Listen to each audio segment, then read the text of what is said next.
하나님의 놀라운 축복의 비밀하신 말씀은 시편 제40편 1절에서 2절의 말씀입니다. 시편 제40편 1절에서 2절. 내가 여호와를 기다리고 기다렸더니 귀를 기울이사 나의 부르짖음을 들으셨도다. 나를 기가 막힐 웅덩이와 수렁에서 끌어올리시고 내 발을 반석 위에 두사 내 걸음을 견고하게 하셨도다. 아멘.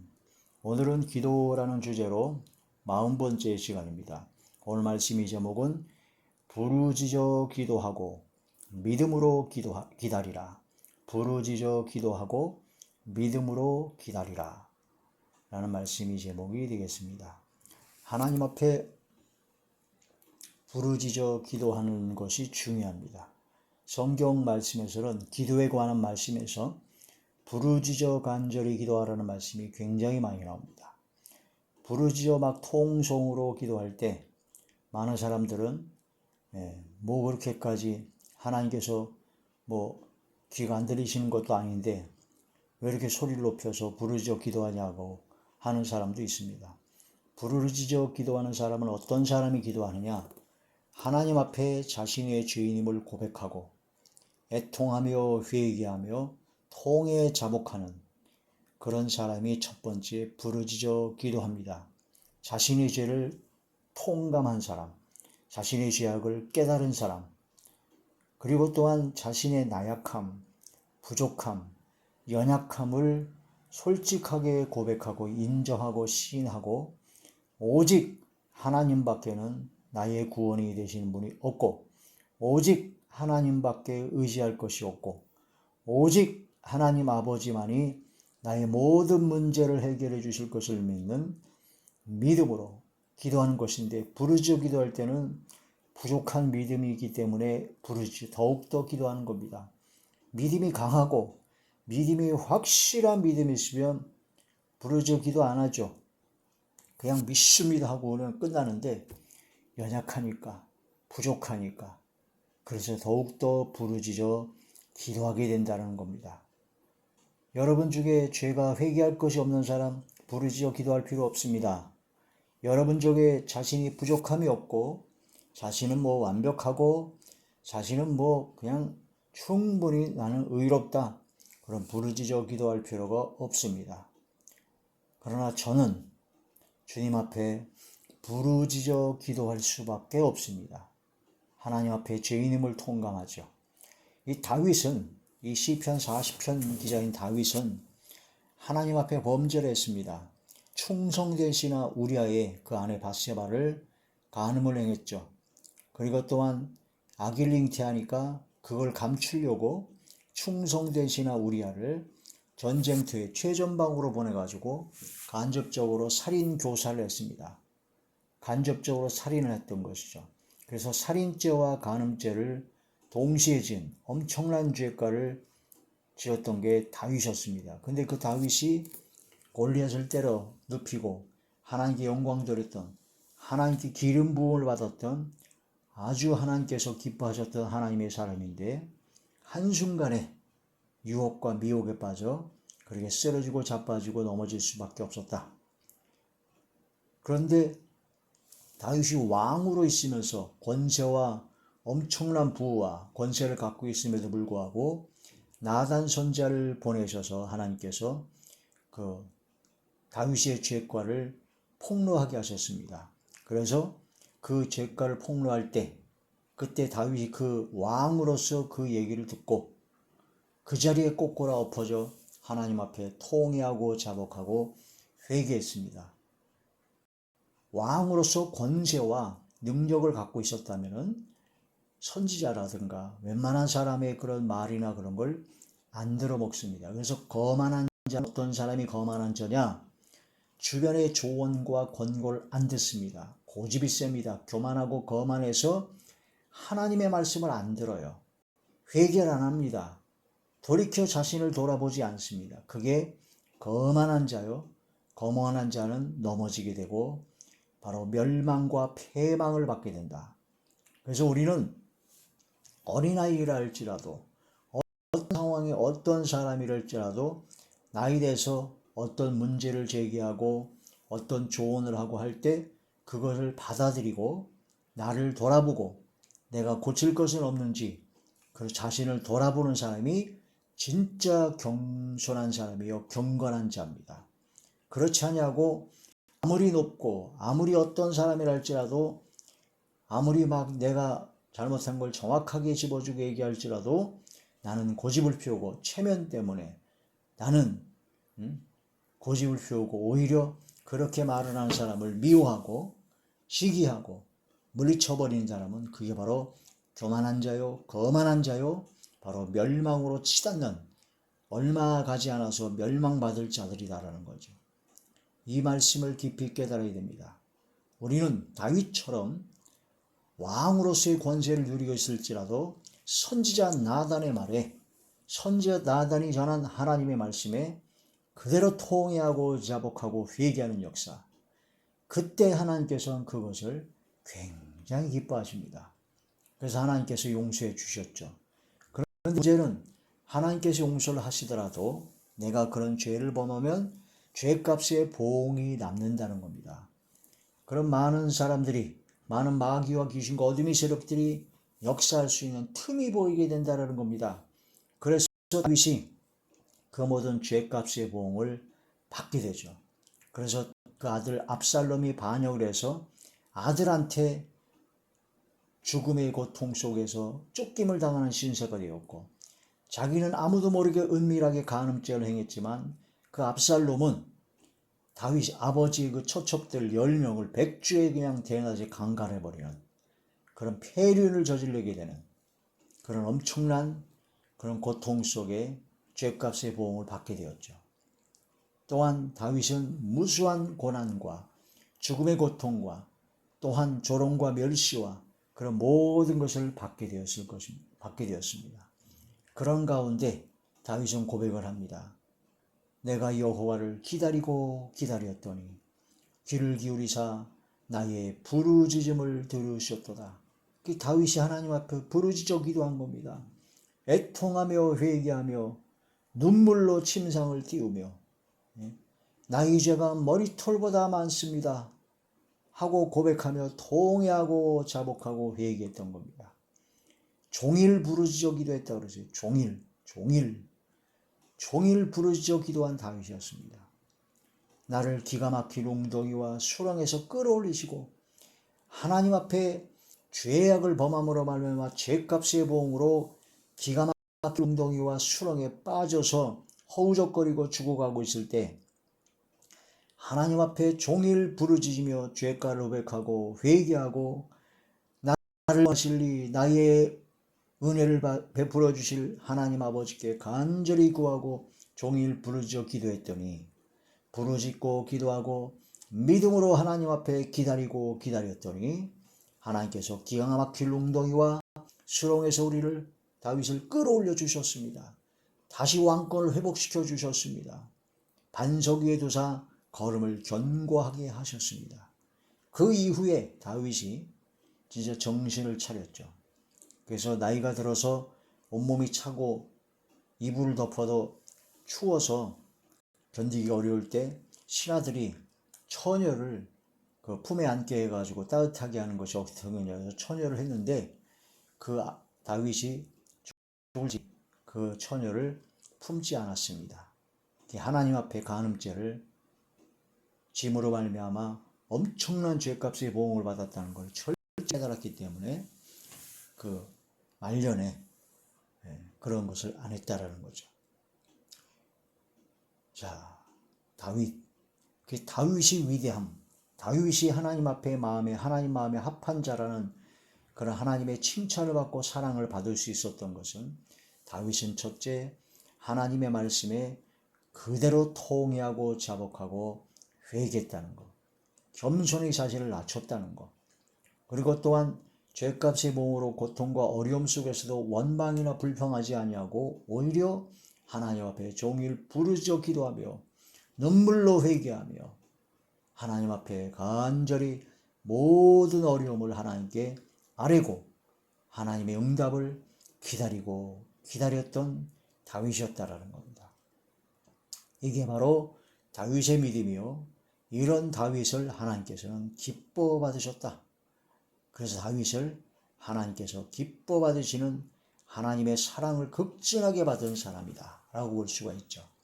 시편 제 40편 12절의 말씀 보시면 11절부터 보겠습니다. 여호와여 주의 긍휼을 불쌍히 여기시는 것을 내게서 거두지 마시고 주의 인자와 진리로 나를 항상 보호하소서 하고 부르짖어 기도했습니다. 12절 수많은 재앙이 나를 둘러싸고 나의 죄악이 나를 덮침으로 나의 죄악이 나를 덮쳤다고 그랬죠. 우러러 볼 수도 없으며 죄가 나의 머리털보다 많으므로 내가 낙심하였음이니이다. 다윗은 얼마나 후회하고 낙심하고 이제 통회하고 자복하고 회개했겠습니까? 나의 죄가 나를 덮쳤다. 나의 죄악이 나를 덮쳤다. 나의 죄가 나의 머리털보다 더 많다. 다윗은 통회하고 자복하고 자신의 그런 모든 걸 철저하게 깨달았습니다. 민수기에 보면요, 하나님의 법에 하루에 지은 죄를 죄값의 보응을 어떻게 받아요? 1년으로 환산해서 보응을 받습니다. 12명의 정탐꾼 중에 가나안 땅에 40일 동안 정탐을 하고 하는데 10명이 부정적인 말을 함으로써 이스라엘 온 민족이 원망불평하고 막 하나님 앞에 대적하고 그랬을 때 하나님께서는 너희들이 가나안 땅에 40일 동안 정탐한 그 날수의 하루를 1년으로 환산해서 광야에서 40년 동안 돌아갈지어다. 광야에서 태어난 20살 이미만한 사람들만 가나안 땅에 들어갈 것이요 그 외에는 다 죽게 될 것이다. 12명의 정탐 중에 여호수아와 갈렙만 하나님을 믿고 믿음으로 강하고 담대한 믿음으로 말을 했으므로 여호수아와 갈렙만 살아서 가나안 땅에 들어갔고 그 외에는 다 죽었습니다. 바로 하나님께서는요 하루에 지은 죄를 1년으로 환산해서 보응하십니다. 그러면 나를 돌이켜봐야 됩니다. 우리 자신을 돌이켜봐야 됩니다. 내가 지은 죄가 하루에 있습니까? 이틀에 있습니까? 1년입니까? 저는 이 말씀에 완전히 꼬꾸라졌습니다. 저는 예수님을 믿기 이전 세월도 많고 예수님 믿고 나서 죄를 지은 것도 많고 그런 걸 환산하게 되면 이건 뭐 숫자로 계산할 수 없는 죄값의 보응을 받아야 돼요. 예수님을 통해서 예수님의 십자가 보혈의 공로가 아니면 나는 죄를 씻어질 수가 없어요. 나는 영원한 멸망을 받을 수밖에 없는 죄인임이 아주 명명백백합니다. 그 끔찍합니다. 그러므로 예수님의 보혈의 공로가 얼마나 기가 막히고 은혜가 되고 감사한지 하나님 앞에 평생 감사하고 종일토록 감사와 영광 돌려도 모자르죠. 그리고 또한 지금 현재 나에게 오는 모든 고난, 어려움, 시련, 내 죄값의 보응을 생각하면 너무나 가볍습니다. 너무나 가볍습니다. 너무나 가벼운 겁니다. 나에게 악을 행하고 나의 모든 환난 속에서 환경 세월 어려움, 내 죄값의 보응으로 계산한다면 진짜 내가 빚을 갚아야 되는 게 한 1억을 갚아야 되는데 지금 내가 그 1억을 하루에 한 어려움을 당하면 그냥 한 1,000만 원이나 한 1,000만 원씩 까주겠다는 거랑 비슷한 것 같아요. 1억을 그냥 열흘이면 다 까준다는 그런 것처럼 하나님께서는 보응을 순위 받고 하나님 예수님을 믿음으로 말미암아 구원받게 하셔서 그 죄를 용서해 주시고 그 죄값의 보응을 받게 하시는데 그 죄값의 보응이 굉장히 현저하게 무지막지하게 떨어집니다. 적어집니다. 작아져요. 지극히 작은 죄값의 보응을 받게 됩니다. 그리고 또한 그 죄값의 보응도 회개하고 믿음으로 용서함 받은 사람에게는 죄값의 보응이 아니에요. 죄값의 보응이 아니라 바로 복을 받기 위한 그릇을 만드는 연단으로 바꿔주십니다. 광야 40년은 분명히 하나님께서 40일 동안 정탐한 날수를 1년으로 환산해서 40년 동안 보응을 받게 하셨는데 나중에 신명기에 가서 보니까 40년 동안 광야 생활을 하게 하신 것은 마침내 너희에게 복을 주시기 위함이다 라고 연단 과정으로 바꿔주셨다는 것을 말씀하고 계십니다. 그러니 아버지 하나님의 사랑이 이 엄청난 극진하신 무한광대하신 사랑에 쓰러질 수밖에 없습니다. 너무나 기가 막힌 웅덩이와 수렁에서 우리를 건져주신 그 은혜와 사랑을 깨닫고 진심으로 감사하며 또 감사하며 평생 감사해도 모자랄 지경입니다. 이게 깨달아지고 이게 믿어질 때 가능해지는 겁니다. 이게 믿어져야 됩니다. 이게 바로 성령님의 은혜, 성령님의 선물입니다. 믿음의 은사다라고 하면은 막 병을 고치는 믿습니다. 문제가 해결될 믿습니다. 그것도 역시 믿음의 은사죠.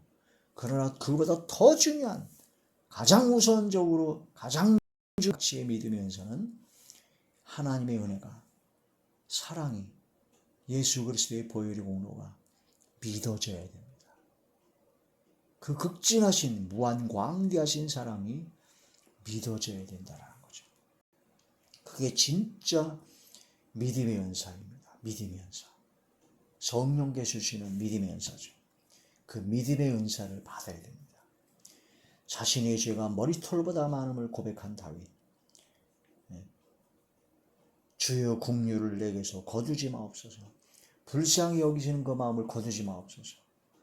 하나님의 국률하시면 없으면 저는 살아갈 수가 없습니다. 주의 인자와 진리로 나를 항상 보호하여 주옵소서. 13절에 보니까 여호와여 은총을 베푸사 나를 구원하소서. 여호와여 속히 나를 도우소서. 도와달라고, 구원해달라고, 살려달라고 하나님 앞에 매달려야 된다는 거죠. 부르짖어 기도하라는 겁니다. 시편 제 86편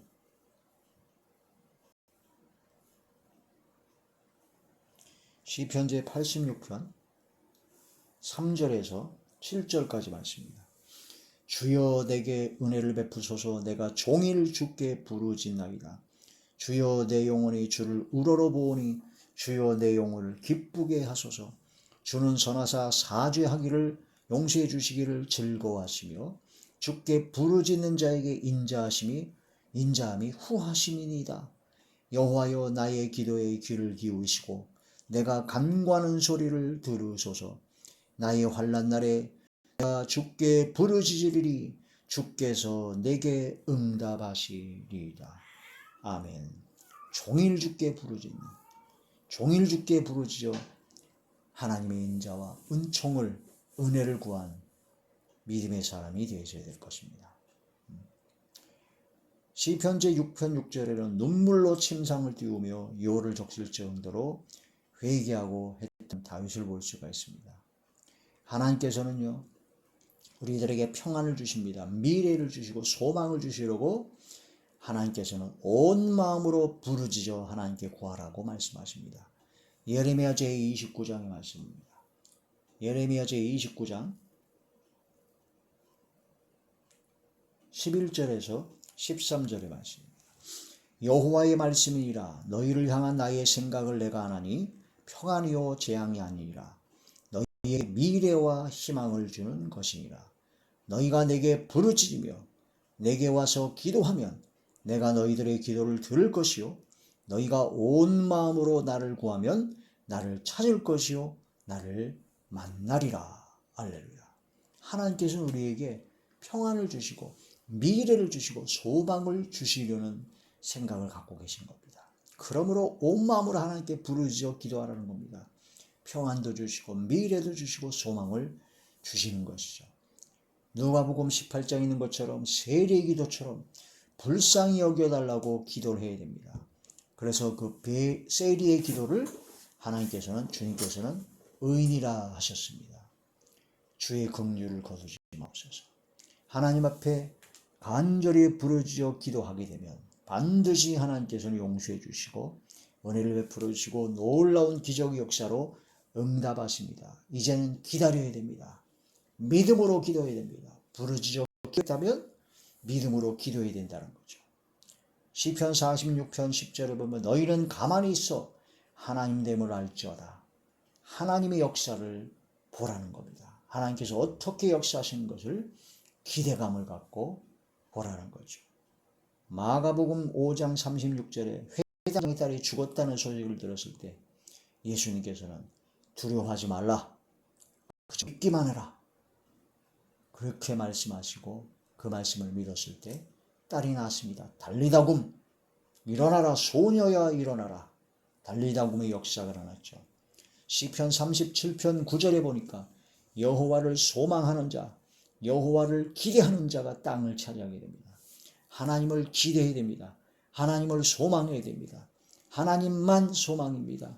하나님만 기대해야 됩니다. 아버지 하나님만 기대해야 된다는 거죠. 시편제 62편 5절에서 8절의 말씀을 보시면 잠잠히 하나님만 바라고 하나님께 기도하라는 겁니다. 시편제 62편 잠잠히 하나님만 바라라. 시편제 62편 5절부터 8절 말씀입니다. 나의 영혼아 잠잠히 하나님만 바라라. 무릇 나의 소망이 그로부터 나오는도다. 오직 그만이 나의 반석이시요 나의 구원이시요 나의 요새이시니 내가 흔들리지 아니하리로다. 나의 구원과 영광이 하나님께 있으며 내 심의 반석과 피난처도 하나님께 있도다. 백성들아 시시로 때때로 시시때때로 그를 의지하고 하나님만 의지하고 그의 앞에 마음을 토하라. 이 마음을 토하는 게 부르짖기라는 거죠. 하나님은 우리의 피난처시로다. 하나님께 부르짖어 기도하고 믿음으로 기도하고 잠잠히 하나님의 역사를 아버지 하나님의 놀라우신 역사를 기대하며 소망하며 기다리면 반드시 하나님의 놀라운 역사로 기가 막힌 웅덩이와 수렁에서 건져주실 것입니다. 반드시 아버지 하나님께서는 역사하신다는 겁니다. 자식이 떡을 달라는데 돌을 줄 자가 어디 있고, 자식이 알을 달라고 하니까 전갈을 줄 자가 어디 있고, 자식이 생선을 달라고 하는데 뱀을 줄 자가 어디 있겠느냐.